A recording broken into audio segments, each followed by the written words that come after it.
Muy temprano comenzó a moverse la agenda económica de este martes, específicamente en el comando del Partido Republicano, porque tal como veremos en estas imágenes, se produjo una verdadera cumbre de exministros de Hacienda, ex consejeros del Banco Central, exministros de Economía, destacadas personalidades de este mundo en nuestro país. ¿Por qué? El equipo de José Antonio Kast, liderado por Jorge Quirós, convocó a quienes también apoyaban a Evelyn Matei. ¿Para qué? Para evaluar un trabajo en conjunto para la segunda vuelta presidencial. Y uno de los aspectos importantes, ¿qué va a pasar con el recorte fiscal de 6.000 millones de dólares que enfrentó duramente a ambos comandos, el de Matei y el de José Antonio Kast? Veamos las palabras de Jorge Quirós, quien dijo que esos 6.000 millones de dólares pueden revisarse en su gradualidad de aplicación.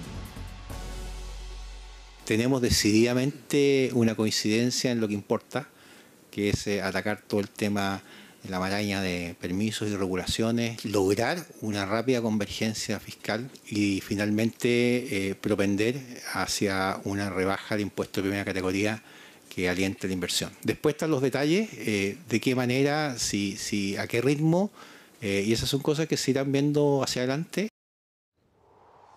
Bueno, precisamente los asistentes a esta reunión y que colaboraron de una u otra manera con Evelyn Matei también señalaron que prácticamente hay coincidencia en todo y eso se podría reflejar en un informe o en un documento algo distinto para la segunda vuelta de lo que presentó José Antonio Kast en la primera. Este gobierno ha incumplido sistemáticamente sus propias metas de balance o de déficit estructural o cíclicamente ajustado. Y le deja al gobierno futuro lo que acá se ha llamado la convergencia. ¿La convergencia a qué? A un equilibrio fiscal. Sobre las cifras siempre he dicho, desde afuera como académico, que cada candidatura, la de candidata Evelyn Matei, la candidatura del candidato Kast, ¿no es cierto?, tenían cifras distintas, pero habría que ver el detalle. Es el momento de ver el detalle. Hoy día estamos a tiempo de hacer un ajuste fiscal sin tener que tocar gasto social. Yo creo que esa discusión de los 6.000, 2.000 hoy día está ya sobrepasada y lo importante es acá, como todos, desde la experiencia que han tenido en lo público, en lo privado, poder converger a efectivamente construir una senda fiscal para los próximos 4 años que permita una consolidación en esa área. Si ustedes comparan, digamos, los programas de Evelyn Matei con el programa de José Antonio Kast, en esos 3 puntos hay coincidencia total. Obviamente que hay que afinar los detalles, pero la coincidencia es total en términos de que se necesita una mejor disciplina fiscal, que se necesita mejorar el tema de permisología para darle un impulso de inversión y que Chile requiere, ¿no es cierto?, acercarse a los promedios de la OCDE desde el punto de vista de los impuestos a las empresas. Con esos 3 temas en mente, la verdad que hay mucho que desarrollar y de detalle, pero son la base, son el cuerpo. Bueno, hablamos ahora de la candidatura de Yanet Jara porque sigue haciendo guiños a los adherentes de Franco Parisi. ¿Por qué? La candidata ya adoptó varias medidas que proponía el ahora ex candidato presidencial del Partido de la Gente. Fíjense que hay 2 en concreto que ella dijo que serían unas excelentes ideas. Yo quiero decir lo siguiente. Nosotros vamos a restringir los sueldos de los funcionarios políticos a 5 millones de pesos brutos y al que crea que eso no es suficiente para él y que hay que hacer una excepción, cosa que pasó en este gobierno, le digo desde ya que ni siquiera piense en postularse a algún tipo de responsabilidad. El otro día destacó lo del IVA a los medicamentos. Eso lo encuentro una muy buena propuesta. Bueno, pero en su momento a Parisi se le trató de populista, sí, claro. Se le recordó lo del papito corazón. ¿Hoy día eso ya se olvida? Mire, yo por lo menos no he tratado así a Franco ni a ningún otro candidato porque no es mi forma. Creo que aquí lo que hay es un debate de ideas, no de denostar personalmente a alguien. Cambiamos de tema porque el Banco Central publicó su último informe de cuentas nacionales donde revisa los números de crecimiento del país y otras variables. ¿Y qué fue lo que dijo el ente emisor? Lo principal es lo que ustedes ven en el titular. En el tercer trimestre no se creció 1,8%, que era lo que se había estimado con los IMASEC, sino que fue 1,6%. De esta forma, vemos que el PIB de Chile así fue en los primeros trimestres de este año.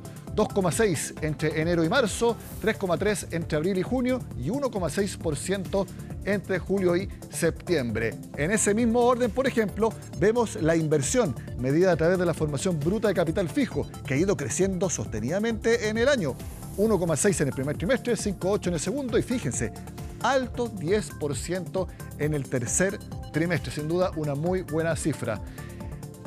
Levemente a la baja el consumo total, esto es gasto del Estado y también de los hogares, y ahí vemos que la demanda interna, que es la suma del consumo y de la inversión, muy apalancada por la inversión, creció 1,9% en el primer trimestre, apenas 6,2% en el segundo y 5,8% en el tercer trimestre. Son los números entonces que destacó el Banco Central y que comentó el ministro de Hacienda.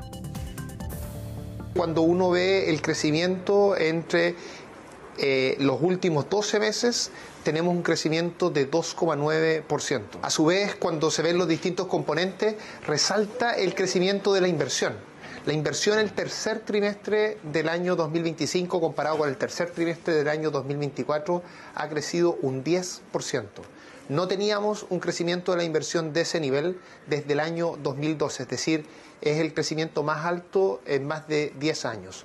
Todas estas cifras confirman el dinamismo de nuestra economía y nos hacen ver con perspectiva optimista cómo vamos a poder cerrar este año con un crecimiento, esperamos, nuevamente en torno al 2,5%. Revisamos ahora lo que sucedió este martes en el Congreso. En el trámite del presupuesto se rechazaron partidas como seguridad y también energía. Hubo algunas que avanzaron. Todo lo resume Pilar Gutiérrez. Una ardua tramitación para el presupuesto 2026. La discusión se retomó el lunes, donde se discutieron 17 partidas, de las cuales 11 se aprobaron y 6 fueron rechazadas. Este martes las votaciones siguieron, donde se dio el visto bueno a partidas como la de vivienda. La demanda principal que han hecho todos los sectores políticos, que es aumentar el subsidio de vivienda para no bajar el ritmo del plan de emergencia habitacional, eso ha sido debidamente recogido y yo solicito por eso que ojalá tengamos una aprobación, esperemos, más transversal de lo que hemos tenido en el caso de otras partidas, para demostrarle al país que cuando se trata de la política de emergencia habitacional, son todos los sectores que apoyan esto, porque esto es una política de Estado. También se aprobó Transporte, Desarrollo Social y Ministerio Público. Cultura recibió el visto bueno, aunque con una fuerte discusión de por medio. Cultura aumenta 10,7% y eso representa solo el 0,6% del total del gasto público. Los recursos para cultura no es un gasto, es una inversión. 2,5 millones, 2.700.000 personas en lista de espera. Usted tiene a la gente esperando por tratamiento de cáncer. Cuando no hay remedio en los CEFAM, usted no aumenta el presupuesto en otra parte que no sea ahí donde usted tiene que gastarse la plata para salvar vidas. Algo a lo que respondió el titular de Hacienda. Y ese presupuesto de salud que sube 900 millones de dólares fue rechazado por todos quienes ahora señalan que la principal preocupación es la salud. Y además son esos mismos sectores que muchas veces nos plantean que tenemos que reducir el gasto. Y la pregunta es, ¿cómo vamos a reducir el gasto sin afectar presupuestos tan relevantes como salud? Entre las partidas rechazadas está medio ambiente, deporte, gobiernos regionales y seguridad pública, que se objetó casi de manera transversal, con 116 votos en contra, 5 a favor y 9 abstenciones. Los recursos para la Secretaría General de Gobierno tampoco fueron aprobados. Este es un ministerio que sí tiene funciones, pero la verdad, ¿es necesario un ministerio? Esa es la pregunta. Y por eso hemos presentado indicaciones para fusionarlo. Creemos que es importante reducir gastos en cosas superfluas. Esperamos tener los votos en la próxima legislatura, porque este va a ser el primer ministerio que los republicanos vamos a terminar. Yo lo que haría un llamado bien responsable a que esa conversación, que es una conversación legítima, no se discuta en una ley de presupuesto donde por la naturaleza de la ley de presupuesto lo que uno define es cuál va a ser el gasto el próximo año. Mismo argumento al que aludieron para rechazar la partida de la Secretaría General de la Presidencia. Otro momento en la discusión donde se levantaron críticas de los parlamentarios fue al votar los recursos para el Ministerio de Energía, que se ha visto envuelto en la polémica por el cobro adicional en las cuentas de la luz, que derivó incluso en una acusación constitucional. Bueno, esta partida viene rechazada justamente, yo me imagino, por la mala gestión del Ministerio, y es bien difícil aprobar cuando todavía hay deuda en materia energética con la familia y el subsidio eléctrico, que si bien estamos de acuerdo y hemos apoyado desde un principio, pero no tenemos confianza en este ministerio. Qué difícil es separar la gestión de un ministerio de la gestión de un mal ministro. muy difícil. En este primer trámite constitucional se aprobaron 19 de las 33 partidas, es decir, 58% del presupuesto. Se espera que el viernes inicie la discusión en el Senado.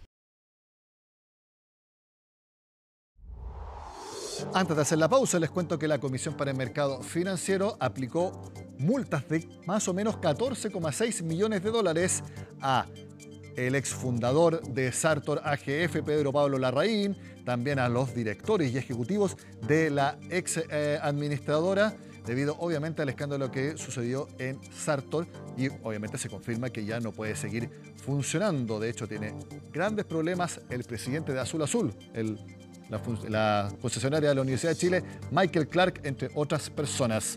Veremos cómo se sigue desarrollando este escándalo en el mercado financiero de nuestro país. Hacemos la pausa y al regreso está con nosotros el consejero del Banco Central, Luis Felipe Céspedes.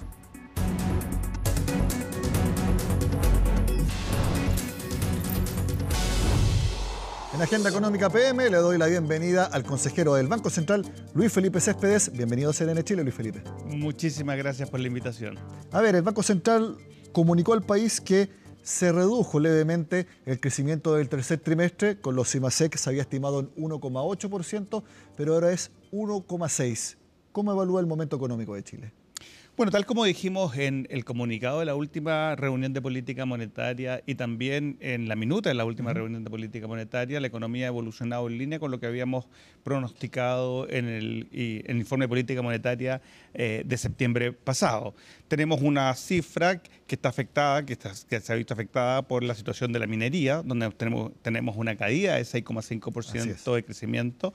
Y por el lado de la actividad no minera tenemos un crecimiento que está en torno al 2,6%, que está en línea con lo que habíamos pronosticado previamente o nuestras proyecciones del IPOM de septiembre pasado. ¿Este dato no altera las proyecciones para 2025? En materia de proyecciones para el año, como tú sabes, nosotros tenemos un IPOM a final de año, el IPOM de diciembre, donde haremos nuestros pronósticos respecto del cierre para el año, pero tal como te decía, las cifras en materia del PIB no minero están en línea con lo que habíamos pronosticado previamente. Y por el lado del gasto tenemos una formación bruta de capital fijo, una inversión que crece, tal como señalamos nuevamente en nuestra reunión pasada, algo por sobre las expectativas, y un crecimiento del consumo privado que está en línea también con lo que habíamos pronosticado previamente. Sí, vimos que la formación bruta de capital fijo creció 10% en el tercer trimestre. ¿A qué lo atribuyen principalmente? Tenemos una fuerte inversión dentro de los componentes de la inversión en maquinarias y equipos. Maquinaria y equipos es el componente que más crece, y tal como señalamos en nuestra última reunión, está asociado a minería y energía, a sectores de minería y energía. Luis Felipe, hablemos ahora del último informe de estabilidad financiera. Ustedes lo publicaron la semana pasada y señalan que el principal riesgo para la estabilidad financiera local sigue siendo un deterioro del escenario externo. ¿Lo ven por el lado principalmente de los conflictos geopolíticos o por algunas alertas que han dado bancos de inversión respecto a los precios de activos, sobre todo de la bolsa estadounidense? Nuestro diagnóstico se basa en la siguiente situación. Tenemos por un lado un aumento en precios de acciones, en los precios de los bonos corporativos y también de otros activos riesgosos que han venido aumentando en el resto del mundo, en particular en Estados Unidos. Tenemos adicionalmente que los típicos indicadores de volatilidad han venido cayendo, y todo está ocurriendo en un contexto en donde la incertidumbre respecto, por ejemplo, de tensiones comerciales, tensiones geopolíticas, se ha mantenido. Y por lo tanto esto da la señal de un mayor apetito por riesgo por parte de los inversionistas en los mercados internacionales.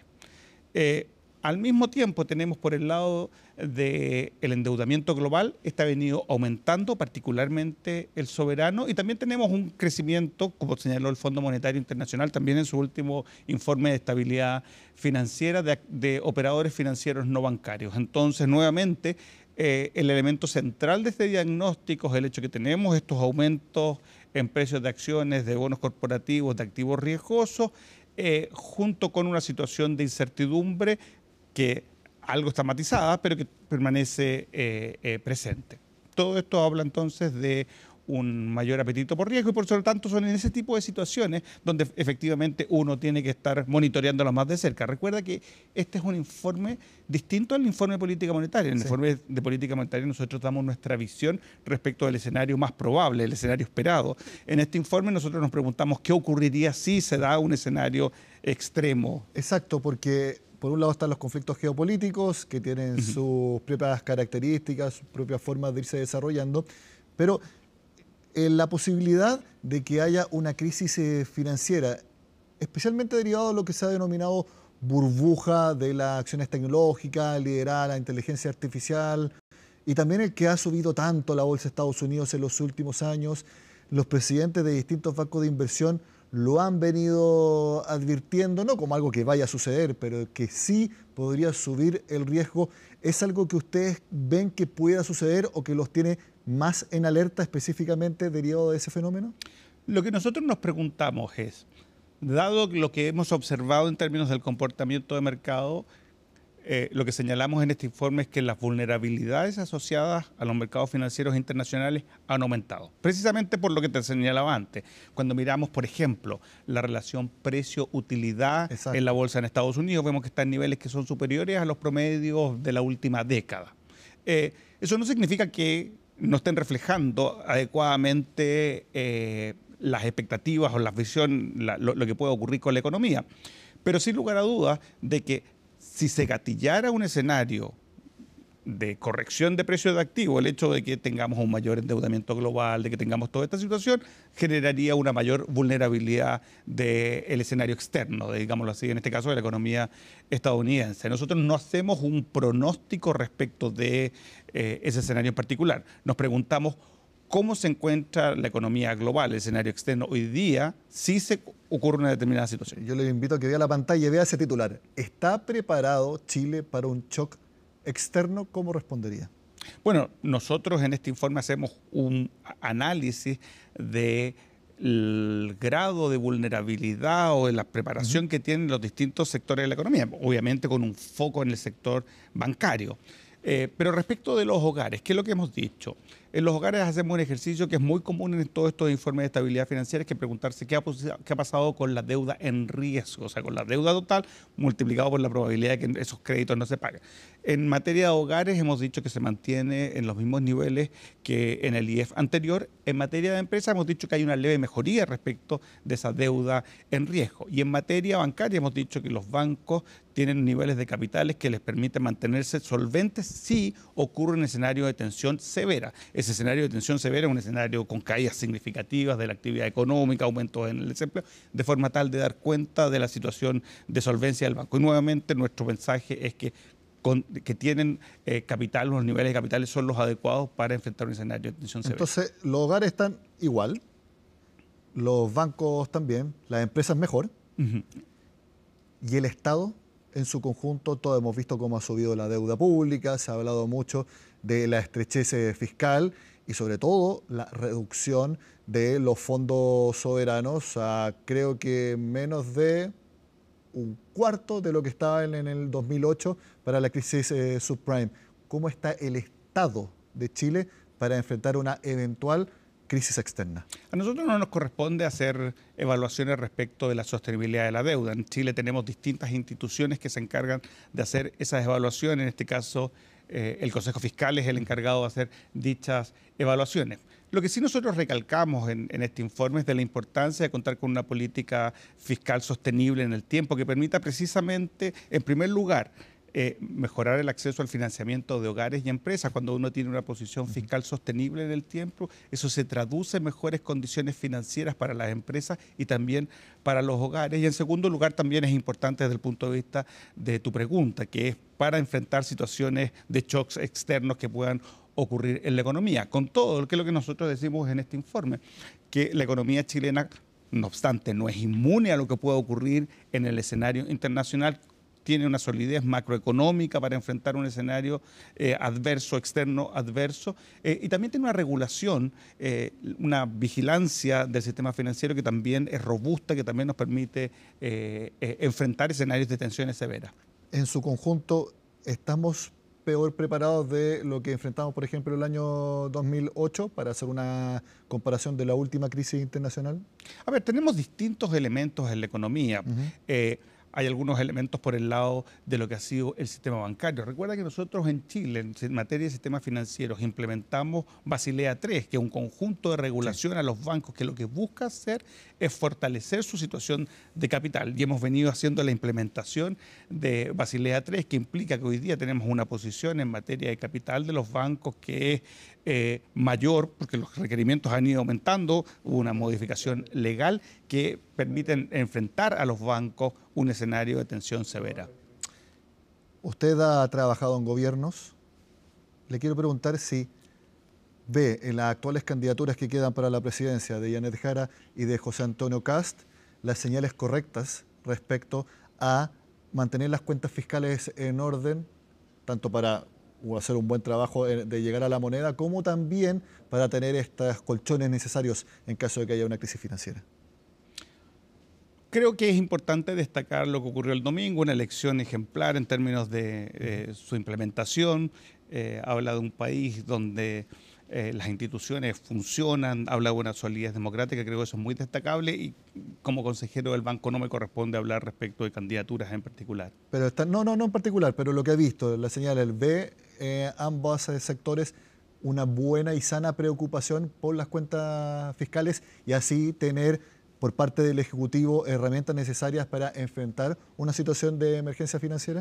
Yo creo que como país tenemos en el conjunto un consenso respecto de la importancia de la estabilidad macroeconómica y dentro de esa importancia de la estabilidad macroeconómica, la importancia de la estabilidad sin lugar a dudas de precios, la sostenibilidad de las cuentas fiscales, que yo creo que eso es un activo del país que se refleja de alguna u otra forma en la evaluación que hacen los externos respecto de nuestra economía. Y también el hecho de que durante la campaña todos concordaban en la importancia del crecimiento, de la inversión, de reducir la permisología nuevamente de las cuentas fiscales, porque eso prácticamente estaban todos de acuerdo.